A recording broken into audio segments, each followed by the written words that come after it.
selamat datang di YouTube channel aku, Sinta Fauzi 38. Nah, semuanya, teman-teman, semoga hari ini dan selamanya teman-teman semua diberkahi, dikasih kebahagiaan dan kasih kesehatan sama Allah Subhanahu wa taala. Amin. Teman-teman, untuk teman-teman yang belum kenal saya, perkenalkan, nama saya Sinta. Saya perawat gigi yang bekerja di salah satu puskesmas di Kota Bandung. Nah, di video kali ini saya akan membagikan bagaimana cara menjaga kesehatan gigi dan mulut kita supaya tetap sehat, tetap kuat, tetap bersih, dan mendapatkan senyum yang sangat ceria. Nah, teman-teman, sebelum saya melanjutkan video kali ini, jangan lupa untuk teman-teman yang belum subscribe channel saya, di-subscribe dulu ya, supaya video saya ini berkembang, makin bermanfaat buat semuanya. Teman-teman, untuk saat ini di video kali ini saya akan membagikan 6 tips bagaimana cara menjaga kesehatan gigi dan mulut yang kita lakukan setiap hari gitu ya. Tips yang pertama adalah untuk menjaga kesehatan gigi dan mulut kita harus melakukan tentunya sikat gigi 2 kali sehari ya. 2 kali sehari itu minimal, teman-teman. Kalian boleh mau lebih dari 2 kali juga nggak apa-apa ya. Ya, 2 kali sehari ini kapan aja sih teman-teman gitu. Sikat giginya itu adalah minimal 2 kali sehari, pagi setelah sarapan dan malam sebelum tidur gitu.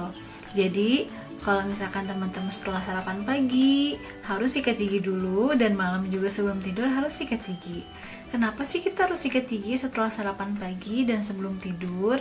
Nah, apabila setelah sarapan pagi kan kita itu sarapan ya, banyak makanan yang kita makan gitu, baik mau susu atau apa segala macam gitu ya, mau roti mau apa. Nah, biasanya kalau tidak terbersihkan itu ada plak atau sisa makanan yang nempel di gigi gitu, terutama malam hari. Dari malam hari itu kan kalau kita sudah makan apa segala macam seharian, kalau kita nggak sikat gigi pada malam hari, banyak penumpukan sisa makanan yang ada di gigi kita. Kalau tidak dibersihkan, kalau tidak disikat gigi, giginya itu akan mudah berlubang. Gak mau kan kalau giginya berlubang gitu. Jadi harus sikat gigi pagi setelah sarapan dan malam sebelum tidur. Tips yang kedua yaitu sikat gigi menggunakan pasta gigi yang mengandung fluoride gitu. Untuk apa sih Kak fluoride itu gitu? Gunanya untuk apa sih? Kenapa sih harus menggunakan pasta gigi yang ada fluoride-nya gitu? Nah, untuk fluoride sendiri itu adalah salah satu yang untuk menguatkan gigi kita supaya tidak mudah berlubang.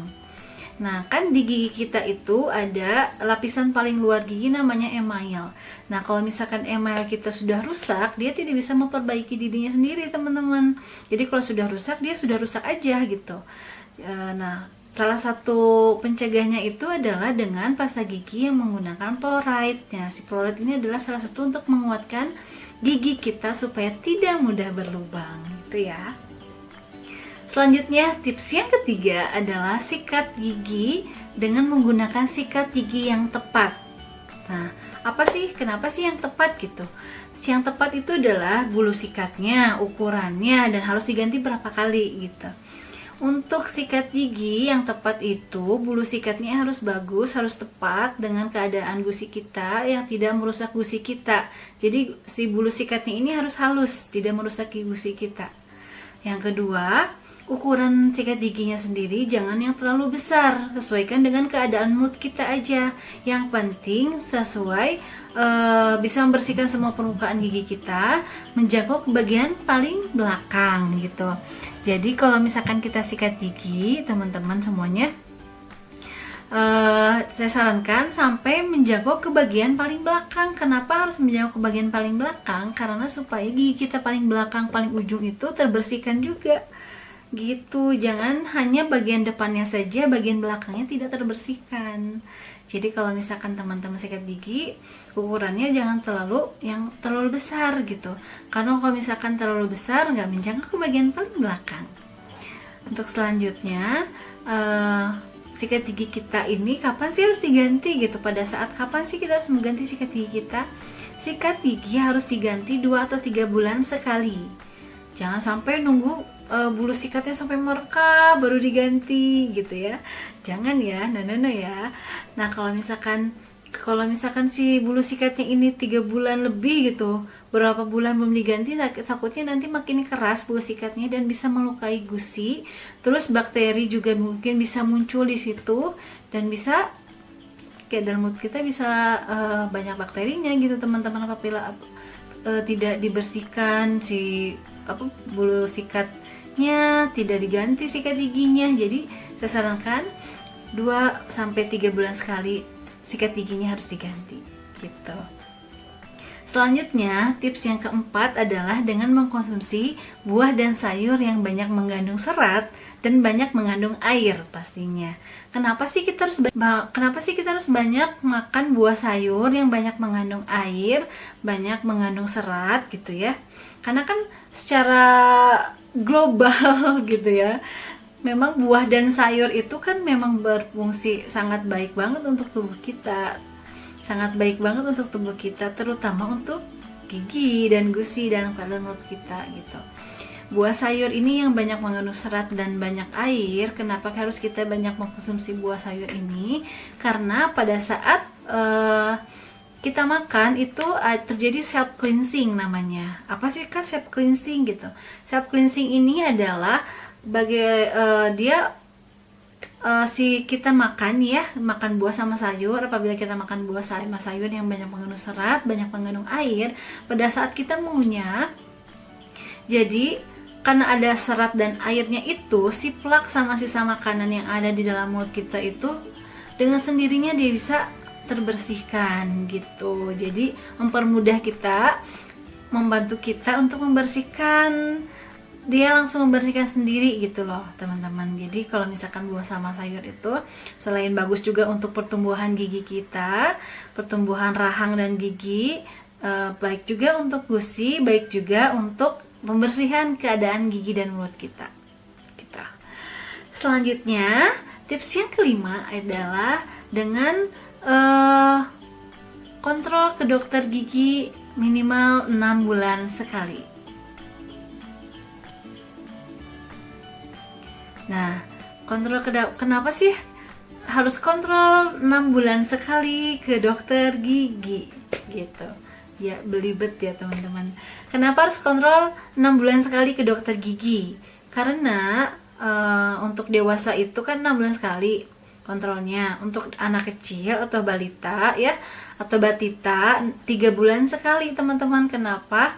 Karena pada saat kita kontrol ke dokter gigi, kita akan mengetahui apakah ada masalah di dalam mulut kita atau tidak. Kalau misalkan ada masalah di dalam mulut kita, kalau misalkan kita dicek ke dokter gigi, berarti kita akan mengetahui seberapa parahkah gini ada masalah di dalam gigi kita. Misalkan bolongnya nih udah sampai ke bagian mana, baru bagian email kah, baru masuk ke bagian dentin, atau sudah ke bagian vulva gitu. Kalau misalkan hanya baru di bagian email atau dentin, berarti kan kita bisa langsung dilakukan tindakan penambalan gitu.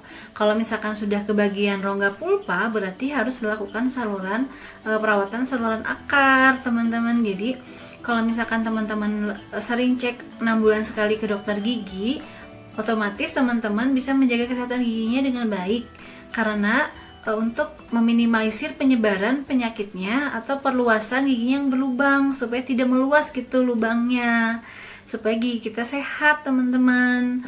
Nah, kenapa anak kecil atau balita atau batita harus 3 bulan sekali ke dokter gigi kontrolnya? Apalagi anak kecil ya, anak kecil itu lagi masa pertumbuhan. Pada masa pertumbuhan giginya pun cepat untuk tumbuhnya. Nah, dikhawatirkan kalau tidak dicek ke dokter gigi, itu ada mungkin nanti anaknya yang usia udah setahun atau 2 tahun sering mengkonsumsi manis, permen, coklat gitu.